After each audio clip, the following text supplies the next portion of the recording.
Good morning everybody. एक बार फिर से आपका बायोलॉजी की क्लास में स्वागत है।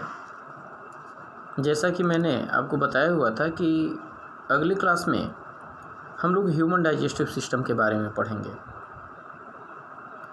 तो सबसे पहले हम यह जानेंगे कि ह्यूमन डाइजेस्टिव सिस्टम कैसे मिलकर बना होता है।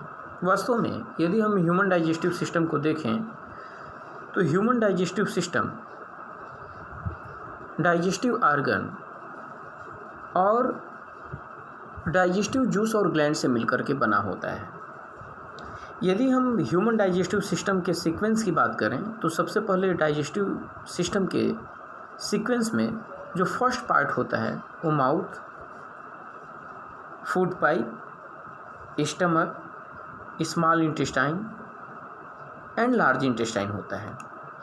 और ये पर्टिकुलर इस आर्गन में डाइजेस्टिव ग्लैंड भी शामिल रहते हैं जो कि डाइजेस्टिव जूस को सीक्रेट करते हैं और इस तरीके से डाइजेस्टिव जूस और एंजाइम की सहायता से complex food molecules simple food molecule में चेंज होते हैं। वास्तव में ह्यूमन बीइंग का जो डाइजेस्टिव सिस्टम होता है वह माउथ से लेकर के एनस तक एक्सपेंडेड होता है, जिसको हम एलिमेंट्री कैनाल के नाम से जानते हैं। और यह जो एलिमेंट्री कैनाल होता है लगभग यह 8 से 9 मीटर तक एक लॉन्ग ट्यूब के स्ट्रक्चर में पाया जाता है। जैसे जब ह्यूमन बीइंग फूड सब्सटेंस को माउथ में इंटेक करता है तो वास्तव में माउथ के अंदर सलाइवरी ग्लैंड पाया जाता है और यह सलाइवरी ग्लैंड जो है सलाइवा को सीक्रेट करता है और इस सलाइवरी एमाइलेज इस सलाइवा में शामिल होता है।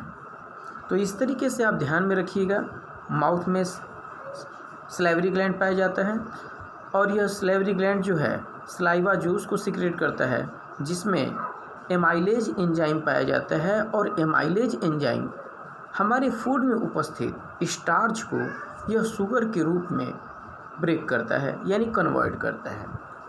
इस तरीके से अब जो है फूड सब्सटेंस ये स्लाइटली डाइजेस्ट होने के बाद जो होते हैं यह जो होता है पूरा माउथ में ही, चूँकि टीथ के द्वारा ये क्रश कर दिए जाते हैं और यह जो है एक पेस्ट लाइक स्ट्रक्चर में कन्वर्ट हो जाते हैं जिसको हम काइम CHYME काइम के नाम से जानते हैं। और यहाँ से यानी बकल कैविटी के थ्रू होते हुए यह सारे फूड मटेरियल्स जो होते हैं ईसोफेगस यानी कि फूड पाइप के पास पहुँचते हैं। क्योंकि फूड पाइप जो होता है ह्यूमन बीइंग का यह जो हाईली मस्कुलर आर्गन होता है और हाईली मस्कुलर आर्गन होने के कारण जो है यह रिदमिक मोशन को शो करता है। यानी वास्तव में कॉन्ट्रैक्शन और एक्सपेंशन मूवमेंट जो होता है फूड पाइप के थ्रू किया जाता है जिसको हम पेरिस्टाल्टिक मूवमेंट के नाम से जानते हैं। यानी हम बोलते हैं the contraction and expansion movement of the walls of food pipe is called peristaltic movement. तो इस तरीके से जितने भी जो फूड सब्सटेंस जो कि पेस्ट लाइक स्ट्रक्चर में कन्वर्ट होते हैं यह बार बार फूड पाइप के कॉन्ट्रैक्शन और एक्सपेंशन होने के कारण यह बॉल लाइक स्ट्रक्चर में कन्वर्ट हो जाते हैं। और यह जो बॉल लाइक स्ट्रक्चर होता है यह जो होता है प्रत्येक बॉल लाइक स्ट्रक्चर एक दूसरे बॉल लाइक स्ट्रक्चर को पुश करता रहता है और इसको पुश करने के कारण सारे फूड मॉलिक्यूल्स जो बॉल लाइक स्ट्रक्चर में कन्वर्ट हुए हैं यह सभी जो है फूड पाइप के थ्रू होते हुए यह स्टमक में पहुंचता है। अब स्टमक जो होता है एक जे शेप, जो इंग्लिश का जो कैपिटल लेटर जे होता है यह जे शेप ऑर्गन के रूप में हमारे एब्डोमेन के लेफ्ट साइड में प्रेजेंट होता है। वास्तव में स्टमक के अंदर गैस्ट्रिक ग्लैंड पाया जाता है। गैस्ट्रिक ग्लैंड 3 प्रकार के मटेरियल को सीक्रेट करता है।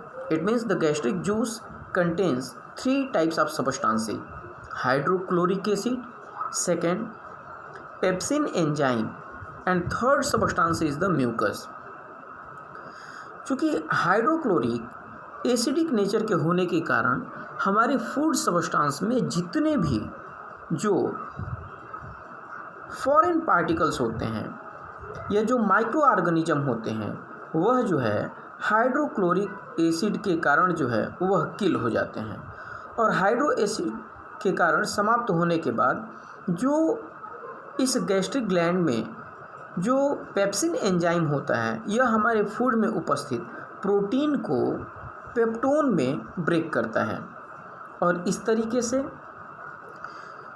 फाइनली जो है अब फूड सब्सटेंस जो है यहाँ पे जो म्यूकस होता है, यह म्यूकस जो होता है, जो म्यूकस है वह हमारे स्टमक को हाइड्रोक्लोरिक एसिड से प्रोटेक्ट करता है, क्योंकि म्यूकस जो है एक लुब्रिकेंट के समान होता है और इसके कारण वह जो है हमारे स्टमक के इंटरनल वॉल को हाइड्रोक्लोरिक एसिड से सिक्रेट करता है।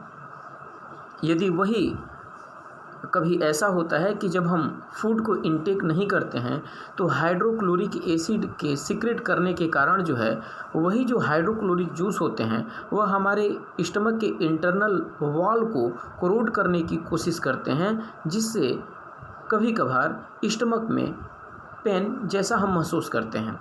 तो वास्तव में जो म्यूकस होता है वह उस हाइड्रोक्लोरिक एसिड से जो है हमारे स्टमक के इंटरनल वॉल को प्रोटेक्ट करने का काम करते हैं। अब जो है यहाँ पे फूड जो है पार्शियली डाइजेस्ट होने के बाद वह स्मॉल इंटेस्टाइन में इंटर करता है और स्मॉल इंटेस्टाइन हमारे पूरे एलिमेंट्री कैनाल का सबसे जो है लार्जेस्ट आर्गन होता है। यह नियर अबाउट 6.5 मीटर जो है लंबा हो सकता है। वास्तव में जो स्मॉल इंटेस्टाइन होता है यह जो होता है काफ़ी नैरोवर स्ट्रक्चर में होता है, यानी कि यह जो है एक क्वाइल लाइक स्ट्रक्चर के रूप में जो है पाया जाता है। स्मॉल इंटेस्टाइन का जो इंटरनल वॉल होता है वह जो है फिंगर लाइक स्ट्रक्चर में यानी अंगुली के समान संरचनाओं में वह जो है कन्वर्ट होता है, फिंगर लाइक स्ट्रक्चर में कन्वर्ट होता है, जिसको हम वेली के नाम से जानते हैं। और यह जो वेली होता है यह जो है फूड एब्जॉर्प्शन के रेट को इंक्रीज कर देता है और इस तरीके से यहाँ पर फूड सब्सटेंस का मैक्सिमम डाइजेशन वास्तव में इस स्मॉल इंटेस्टाइन में ही होता है। यानी जो प्रोटीन है, जो कार्बोहाइड्रेट्स हैं और जो फैट्स हैं, इन सभी का मैक्सिमम डाइजेशन जो होता है स्मॉल इंटेस्टाइन में जाकर के कंप्लीट होता है। इसलिए आप यह ध्यान में रखिएगा फूड का मैक्सिमम डाइजेशन स्टमक में ना होकर के स्मॉल इंटेस्टाइन में होता है, क्योंकि स्मॉल इंटेस्टाइन में ही कार्बोहाइड्रेट्स, प्रोटीन्स, फैट्स का डाइजेशन होता है। और ऐसा इसलिए हो पाता है क्योंकि जो हमारा स्मॉल इंटेस्टाइन होता है वह वास्तव में 2 ग्लैंड से जो जूस जो सीक्रेट होते हैं उसको वह रिसीव करता है, लिवर और पैंक्रियाज। लिवर, जैसा कि आप जानते हैं, liver secrets bile and bile is a greenish yellow liquid made in the liver.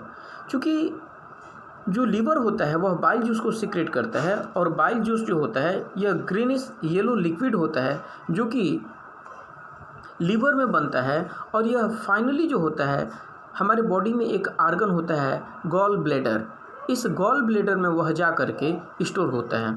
तो वास्तव में लीवर जो होता है वह हमारे बॉडी का लार्जेस्ट ग्लैंड भी होता है। यह भी ध्यान में रखिएगा, liver is the largest gland of our body. तो लीवर जो होता है यह बाइल जूस को सीक्रेट करता है और इसका 2 काम होता है। बाइल जूस का पहला काम होता है कि चूँकि जो स्टमक में जो फूड आए रहते हैं वह उसको जो है एसिडिक से वह उसको, और चूँकि बाइल जूस जो है स्वयं जो है एल्कलीन नेचर का होता है, तो यह जो होता है उस एसिडिक फूड को न्यूट्रलाइज करता है। और दूसरा इसका यह काम होता है कि बाइल जूस जो होता है वह सॉल्ट्स को कंटेन करता है, इसलिए बाइल सॉल्ट्स जो होते हैं वास्तव में फूड के अंदर जो इस तरीके से जो फैट्स होते हैं उनको वह जो है इमल्सिफाइड करता है, यानी उनको जो है वह डाइजेस्ट करता है। दूसरा जो होता है पैंक्रियाज। पैंक्रियाज जो होता है वास्तव में पैंक्रिएटिक जूस को सीक्रेट करता है, और पैंक्रिएटिक जूस 3 प्रकार के डाइजेस्टिव एंजाइम को कंटेन करते हैं। First pancreatic amylase, second trypsin, और थर्ड जो होता है वह लाइपेज होता है। तो अब हम सबसे पहले जो है हम पैंक्रिएटिक एमाइलेज की बात करेंगे। वास्तव में पैंक्रिएटिक एमाइलेज जो होता है वह जो हमारे फूड में उपस्थित कार्बोहाइड्रेट को शुगर के रूप में कन्वर्ट करता है। सेकेंड जो होता है ट्रिप्सिन जो होता है यह हमारे फूड में उपस्थित प्रोटीन को पेप्टोन्स और पेप्टाइड में कन्वर्ट करता है। थर्ड जो एंजाइम होता है लाइपेज, वह हमारे फूड में उपस्थित जो फैट्स होते हैं उनको वह लिपिड्स में कन्वर्ट करता है, लिपिड्स और ग्लिसरॉल में कन्वर्ट करता है। तो वास्तव में फूड के जो मेन कंपोनेंट्स होते हैं यानी कार्बोहाइड्रेट, प्रोटीन और जो फैट्स होते हैं, इन तीनों का डाइजेशन जो होता है स्मॉल इंटेस्टाइन में ही होता है। अब यहाँ से चूँकि हमारा जो स्मॉल इंटेस्टाइन होता है इस विली के साथ जो उसका फिंगर लाइक प्रोजेक्शन होता है, इससे बहुत सारे जो है ब्लड विसल्स जुड़े रहते हैं, इसलिए डाइजेस्टेड फूड जो होते हैं ये यहीं से यानी विली के थ्रू जो होते हुए यह ब्लड विसल्स की सहायता से पूरे बॉडी में डिस्ट्रीब्यूट कर दिए जाते हैं। फाइनली जो अनडाइजेस्टेड जो सब्सटेंस बचते हैं वह जो है लार्ज इंटेस्टाइन में भेजे जाते हैं, और लार्ज इंटेस्टाइन एक बार फिर से जो है वह हमारे फूड में उपस्थित जो सॉल्ट्स होते हैं, एक तरीके से जो वाटरी सब्सटेंस होते हैं, एक बार वह फिर से उनको एब्जॉर्ब करता है, और कम्प्लीटली जो अनडाइजेस्टेड पार्ट होते हैं वह जो है रेक्टम में पहुंचते हैं, और एनस के थ्रू ऐसे सारे जो वेस्ट मटेरियल्स होते हैं उनको जो है बाहर निकाल दिया जाता है। तो इस तरीके से ह्यूमन डाइजेस्टिव सिस्टम जो होता है यह ध्यान में रखिएगा, जो यह 2 भागों से मिलकर के बना होता है। एलिमेंट्री कैनाल जिसमें सारे डाइजेस्टिव आर्गन शामिल हो जाते हैं माउथ से लेकर के जो है एनस तक, और सेकेंड जो है डाइजेस्टिव ग्लैंड और जूस शामिल होते हैं। तो आज की क्लास में बस इतना ही। नेक्स्ट क्लास में हम लोग नेक्स्ट टॉपिक की बात करेंगे। Thank you.